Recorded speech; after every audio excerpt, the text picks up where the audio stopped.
নমস্কার, সুভদ্রা রান্নাঘরে আমার সকল দর্শক বন্ধুকে জানাই স্বাগত। আমি শিউলি। আজকে আমি আবার একটা নতুন রেসিপি নিয়ে এসেছি, সেটা দেখো তোমাদের সামনে। সেটা হচ্ছে পালং শাক।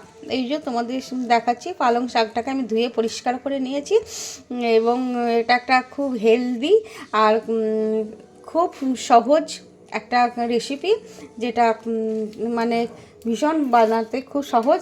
তোমরা দেখবে এটা আমি এই যে ব্লেন্ডারের মধ্যে ভরে নিচ্ছি, দিয়ে আমি এটাকে ব্লেন্ড করে নেব। পালং শাকগুলোকে ব্লেন্ড করে নিয়ে আমি আজকে কি বানাবো সেটা তোমাদের দেখাচ্ছি। হ্যাঁ, তোমরা আমার সাথে থাকো। আমি পালং শাকটা পেস্ট করে নিয়েছি। দেখো, সুন্দর করে পেস্ট করে নিয়েছি। এখানে আটা নিয়েছি, ময়দা না কিন্তু, এটা আটা। তো আমি আটার মধ্যে এটা ঢালবো, ঢেলে আমি রুটি বানাবো। হ্যাঁ, তো তার আগে একটু লবণ দিয়ে দিই। লবণটা দেওয়া হয়নি, একটু আটাতে একটু সামান্য লবণ দিয়ে দিলাম, আর সামান্য কয়েক দানা চিনি দিয়ে দিলাম। যেহেতু এটা পালং শাক, কিন্তু এটা অপশনাল, তোমরা চাইলে দিতেও পারো আবার নাও দিতে পারো। যেহেতু আমি একটু পছন্দ করি মিষ্টি মিষ্টি সব জিনিস, তাই দিলাম। এবার আমি আটাটাকে সুন্দর করে মেখে নেব, আর যদি আমার প্রয়োজন হয় তাহলে আমি ওখান থেকে আবার ঢেলে নেব। মাখা হয়ে গেছে, হাতের মধ্যে একটু তেল লাগিয়ে নিয়েছি।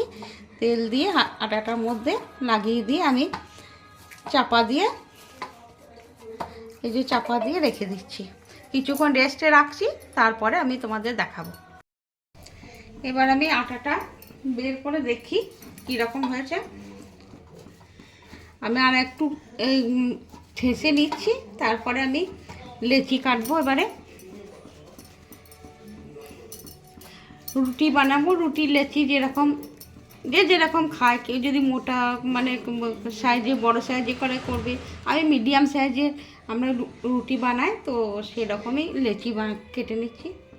সবগুলো লেচি কাটা হয়ে গেছে, রেডি হয়ে গেছে। এবার আমি রুটি বেলে নিচ্ছি। আমি আটা দিয়ে রুটি বেলছি।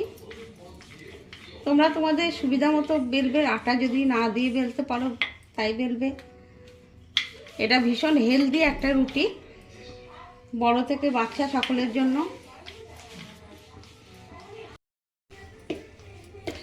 আমি রুটিগুলো আস্তে আস্তে বেলে নিচ্ছি। একটা দিয়েছি চাটুতে, উল্টে দিলাম। এবার এটা দিয়ে দিলাম। এবার আর একটা আমি বেলে নিচ্ছি, উল্টে দিলাম।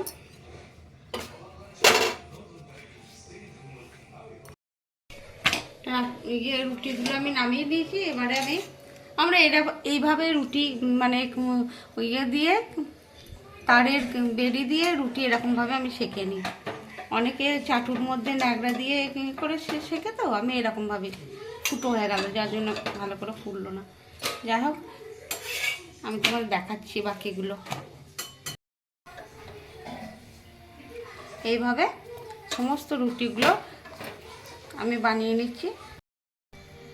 এই যে আর একটা দেখো, আমার পালং শাকের রুটি রেডি এবং সার্ভ করে দিয়েছি। তোমরা আমি যেভাবে বানিয়েছি এভাবে একবার বানাবে। খুব ইজি ব্যাপার, এটা কোনো কঠিন কিছু না, যে কেউ সবাই আমরা বানাতে পারি সেটা কোনো ব্যাপার না। কিন্তু এটা একটা হেলদি খাবার, সেই জন্য আমি তোমাদের সাথে শেয়ার করলাম, যেহেতু আমি এই শীতের মরশুমে মাঝে মাঝেই বানাই। যাই হোক, তোমাদের আমি একটু ছিঁড়ে দেখাচ্ছি। এই দেখো, প্রচণ্ড সফট হয়, প্রচণ্ড সফট। কেমন ফুলেছে সব তো তোমরা দেখলে। এই দেখো, এত সফট যে তোমাদের আমি বলে বোঝাতে পারবো না।